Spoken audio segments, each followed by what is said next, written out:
সালামু আলাইকুম। প্রিয় দর্শক, অন্য মঞ্চের আলাপচারিতায় আপনাদের সকলকে আমন্ত্রণ জানাচ্ছি।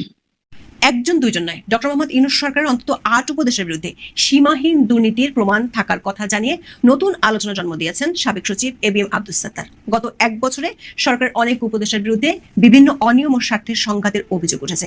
তবে এই প্রথম সরকারি কর্মকর্তাদের উপস্থিতিতে এমন গুরুতর অভিযোগ তুললেন সাবেক একজন সচিব। তার দাবি অনুযায়ী উপদেষ্টাদের দুর্নীতির কথা অধ্যাপক ইউনূস জানেন, তবে কারো বিরুদ্ধে কোনো ধরনের ব্যবস্থা নেওয়া হয়নি। অবশ্য মন্ত্রিপরিষদ সচিব এক বিবৃতিতে এই অভিযোগ অস্বীকার করেছেন। যদিও আব্দুস সাত্তার যখন বক্তব্য দিচ্ছিলেন তখন সেমিনারে উপস্থিত সারা দেশের প্রশাসন ক্যাডারের সকল কর্মকর্তা ঠিক ঠিক বলে সমর্থন দিয়েছিলেন। প্রশ্ন উঠেছে, নতুন বন্দোবস্তের কথা বলে ক্ষমতা নিয়ে অন্তর্বর্তী সরকার কি পরিণত হয়েছে দুর্নীতির অভয়ারণ্যে? শুধু দুর্নীতি নয়, সরকারের কয়েক উপদেষ্টার বিরুদ্ধে ক্ষমতার অপব্যবহার, এমনকি ব্যক্তিগত কর্মকর্তা ও স্বজনদের স্বেচ্ছাচারের মতো গুরুতর অভিযোগেরও কোনো শুরু হতে দেখা যায়নি। উল্টো বিচার ব্যবস্থা থেকে শুরু করে রাষ্ট্রের প্রতিটি ক্ষেত্রে কায়েম হয়েছে চরম ভীতির পরিবেশ। জবাবদিহিহীন এমন অবস্থা কোন নতুন বাংলাদেশের জন্ম দিয়েছে তা নিয়ে উঠেছে প্রশ্ন। চলুন যাওয়া যাক বিশ্লেষণ। বাংলাদেশ অ্যাডমিনিস্ট্রেটিভ সার্ভিস অ্যাসোসিয়েশন আয়োজিত সেমিনারে ৮ আগস্ট বক্তব্য দেন সাবেক সচিব এবিএম আব্দুস সাত্তার। জনাব সাত্তার বর্তমানে বিএনপি চেয়ারপারসন বেগম খালেদা জিয়ার একান্ত সচিব হিসেবে দায়িত্ব পালন করছেন। তিনি বৈষম্য বিরোধী কর্মচারী ঐক্য ফোরামের সমন্বয়ক। সেমিনারটিতে প্রশাসন ক্যাডারের শীর্ষ পদের প্রায় সব কর্মকর্তা উপস্থিত ছিলেন। অনুষ্ঠানে রীতিমতো বোমা ফাটান জনাব সাত্তার। তিনি দাবি করেন সরকারের ৮ উপদেষ্টার বিরুদ্ধে সীমাহীন দুর্নীতির প্রমাণ তার কাছে আছে। সাবেক সচিব বলেন, গোয়েন্দা সংস্থার কাছে ৮ উপদেষ্টার দুর্নীতির প্রমাণ রয়েছে, কিন্তু কারো বিরুদ্ধে ব্যবস্থা নেওয়া হচ্ছে না। উপদেষ্টাদের দুর্নীতিতে প্রধান উপদেষ্টার পরোক্ষ সহায়তার ইঙ্গিত দেন সাবেক এই সচিব। তিনি বলেন, ডক্টর মোহাম্মদ ইউনূসকে নিয়ে কোনো কথা বলতে নিষেধ করেছেন তারেক রহমান, তাই তিনি তাকে নিয়ে কিছু বলতে চান না। তবে ৮ উপদেষ্টার দুর্নীতির বিষয়টি ডক্টর ইউনূস জানেন, কিন্তু কারো বিরুদ্ধে তিনি ব্যবস্থা নেননি। দৈনিক প্রথম আলোর প্রতিবেদনে বলা হয়, উপদেষ্টাদের দুর্নীতির কথা বলার সময় উপস্থিত কর্মকর্তারা ঠিক ঠিক বলে হাততালি দেন। শুধু দুর্নীতির অভিযোগ করেই থামেনি জনাব সাত্তার, বলেছেন কিভাবে দুর্নীতিটা হচ্ছে। বলেছেন ৮ উপদেষ্টার সঙ্গে যোগাযোগ ছাড়া গুরুত্বপূর্ণ পদে নিয়োগ বা বদলিও হয় না। কষ্ট লাগে একজন উপদেষ্টার এপিএস এর অ্যাকাউন্টে 200 কোটি টাকা পাওয়া গেলেও তার বিরুদ্ধে কোনো ব্যবস্থা নেওয়া হয় না।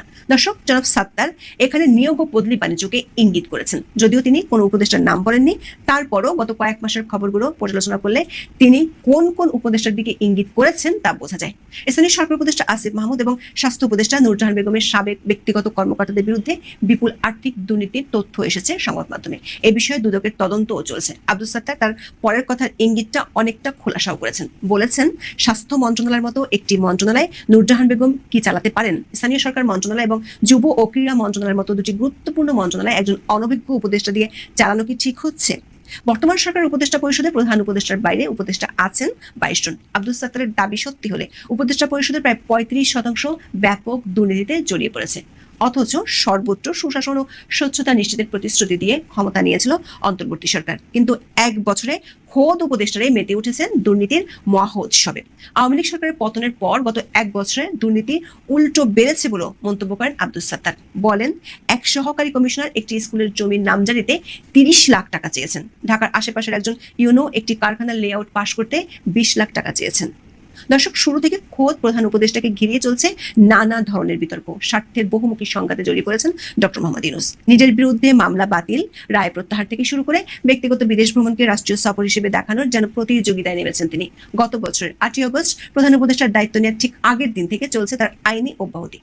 শ্রম আইন লঙ্ঘনের মামলায় তার 6 মাসের সাজা বাতিল করা হয় 7 আগস্ট। সরকার প্রধান হিসেবে শপথ নেওয়ার 3 দিনের মাথায় 11 আগস্ট অর্থ আত্মসাতের এক মামলায় খালাস পান তিনি।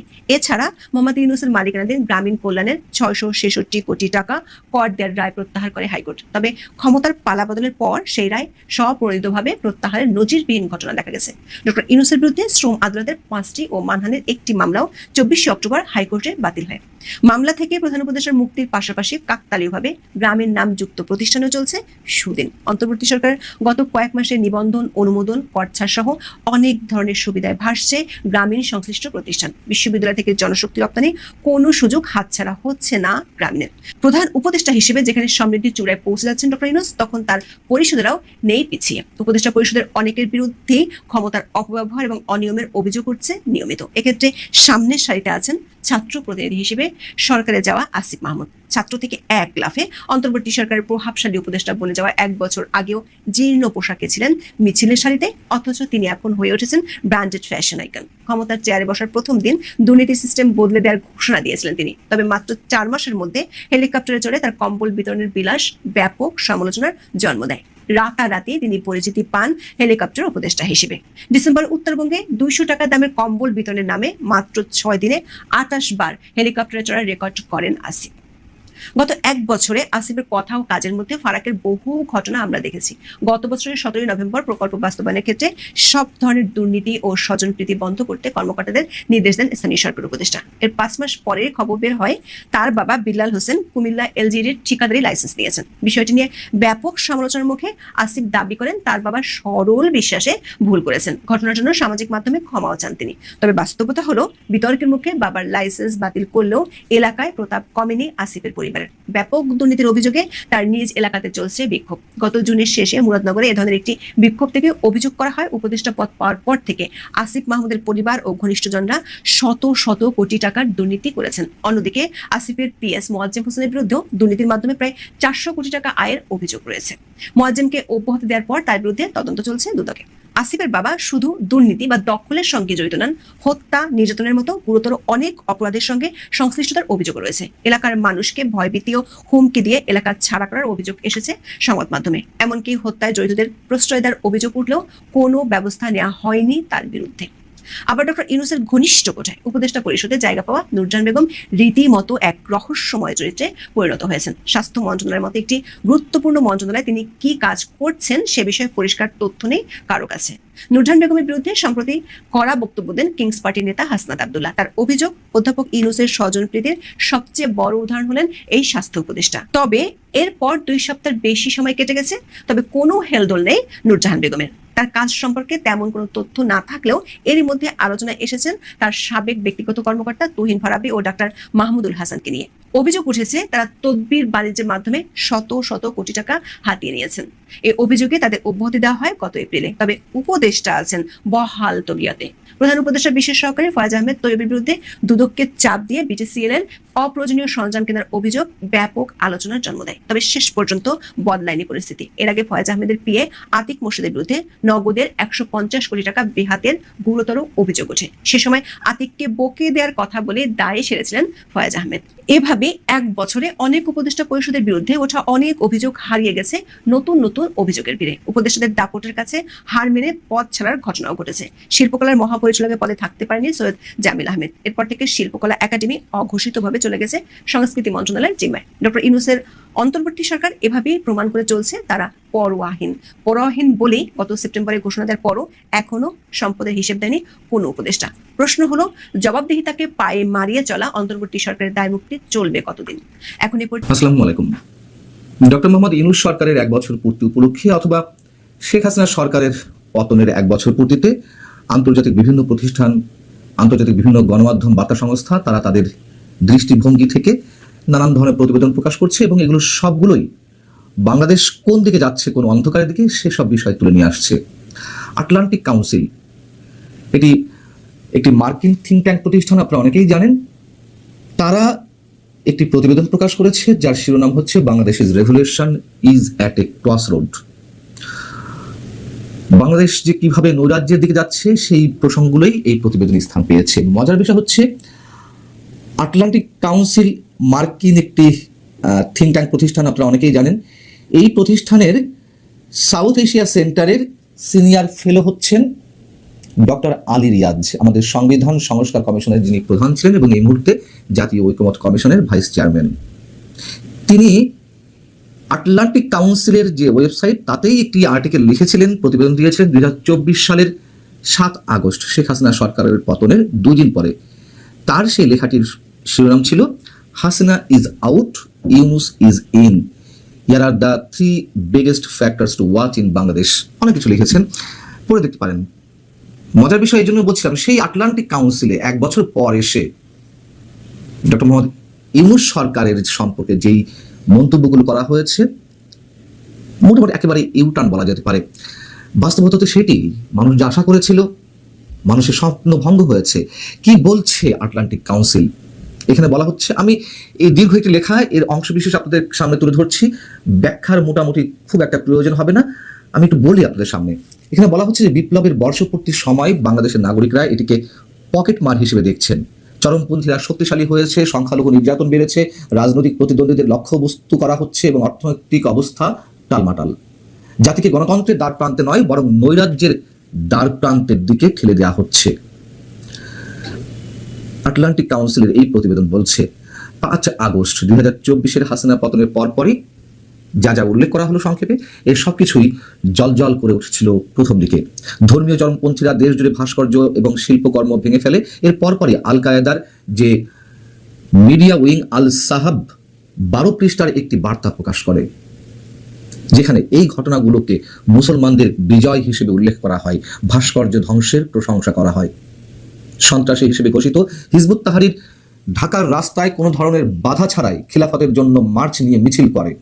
যদি আমরা দেখেছি পরবর্তীতে সেই মিছিলে পুলিশ একটু আক্রমণ করে, চারিদিকে সমালোচনার ঢেউ যখন ওঠে তখন। যাই হোক, এখানে বলা হচ্ছে অন্তর্বর্তীকালীন সরকারের প্রাথমিক পদক্ষেপ ছিল আল কায়েদা অনুমোদিত আল আনসার আল ইসলামের শীর্ষ নেতা জসিমউদ্দিন রহমানের বিরুদ্ধে অভিযোগ প্রত্যাহার করা। শীর্ষ জঙ্গি সহ 15,000-এরও বেশি বন্দী দ্রুত জামিনে মুক্তি পেয়েছে। সারা দেশে সমন্বিতভাবে কারাগার ভাঙার ঘটনায় 98 জন দোষী সাব্যস্ত ইসলামী সন্ত্রাসী কারাগার থেকে পালিয়ে যায়।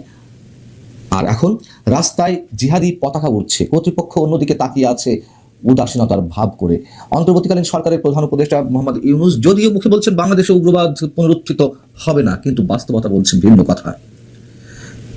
এখানে বলা হচ্ছে যে জুলাই আন্দোলনে নারীদের একটি বড় অংশ সামনের কাতারে ছিলেন শেখ হাসিনা বিরোধী আন্দোলনে, অথচ তারাই এখন মৌলবাদী শক্তির উত্থানে প্রথম আক্রান্তের শিকার। অন্তর্বর্তীকালীন সরকার ক্ষমতা গ্রহণের পর থেকে ধর্মীয় সংখ্যালঘুরা নতুন করে সহিংসতার মুখোমুখি হচ্ছে। এখানে হিন্দু বৌদ্ধ খ্রিস্টান ঐক্য পরিষদের একটি পরিসংখ্যান তুলে ধরা হয়েছে, যেখানে বলা হচ্ছে যে গত 2024-এর 5 আগস্টের পর থেকে 2025-এর জুন পর্যন্ত 2442টি হামলার ঘটনা ঘটেছে। ইসলামী জঙ্গিরা ধ্বংস করেছে কয়েক ডজন সুফি মাজার এবং আহমদিয়া মসজিদ।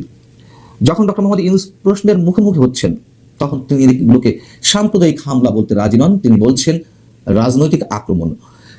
এখানে বলা হচ্ছে অন্তর্বর্তীকালীন সরকার আইনের শাসন পুনরুদ্ধারের প্রতিশ্রুতি দিয়েছিল। তাদের কাছে আওয়ামী লীগ সরকারের সবচেয়ে অন্ধকারময় বিষয় ছিল হচ্ছে জোরপূর্বক গুম এবং হেফাজতে মৃত্যুর ঘটনা।